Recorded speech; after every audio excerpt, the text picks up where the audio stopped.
म्हणे पंढरपुरात गौतमी पाटील आले. ते जाऊ द्या, आपली नंबर प्लेट मिळाली ते महत्वाचं. तर रामराम मंडळी, आज बघा इथं पांढरेवाडीतच थांबलो होतो रात्री. सकाळ सकाळ चहा घेतला आणि थोड्या वेळ असला भाकरीचा काला करून नाश्ता केला. मग आम्हाला जायचं होतं इंदापूरला. पोरं तरी इतर रंबलीच होती, यायला नकोच म्हणत होती. त्यांना म्हणलं चला. मग गेलो. इथं ब्रिजपाशी पोचलो. तोपर्यंत म्हणलं काय तर खायला घ्यावं.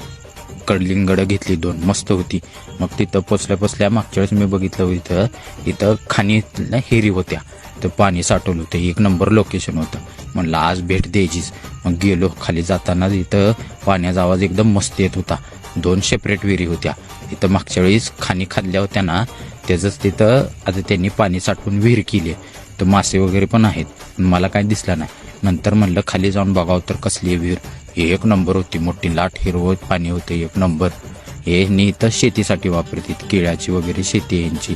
आणि इथं पाण्याचं पण त्यांनी परत त्याच्यातच टाकतात पाणी, बोरचं वगैरे त्यांच्या इथल्या.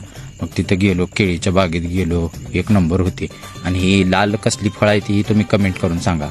मग इथं आमचे सासरे बुवा आणि मी यांची पेरूची बागत होती. यांनी छाटणी केली होती, तरी पण बारकी बारकी फळं होतीच. बघा आमच्या सासरे बुवानी किती बोरं काढून आणलेत पोरांसाठी. मग आम्ही मामीच्या घरी गेलो. तिथं जेवण केलं नाही असं होणारच नाही. मग तिथं जेवण केलं आणि कळलं की पंढरपुरात गौतमी पाटील आली. म्हणलं जाऊ दे, आपल्याला आपली नंबर प्लेट मिळाली ते महत्वाचं. आपण भेटू पुढच्या ब्लॉगमध्ये. राम राम.